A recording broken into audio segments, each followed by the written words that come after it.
Hi guys, तर चला आज आपण बनवूया साबुदाणा खिचडी। तेल घेतलेले आहे। तेल गरम झाले की त्यामध्ये आपण जिरे कढीपत्त्याची फोडणी घालूया। नंतर त्यामध्ये आपण मिरची कोथिंबीर पेस्ट टाकून परतून घेऊया। मीठ घालूया। मीठ परतून झाले की त्यामध्ये आपण भिजवलेले साबुदाणे टाकून परतून घ्यायचं आहे। साबुदाणे परतून झाले की त्यामध्ये आपण भाजलेल्या शेंगदाण्याचे कूट टाकून सर्व मिश्रण एकत्र करून घ्यायचं आहे।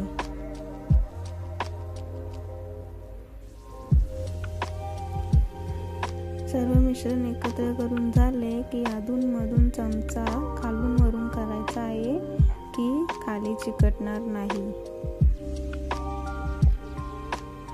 तयार आहे आपली साबुदाणा खिचडी।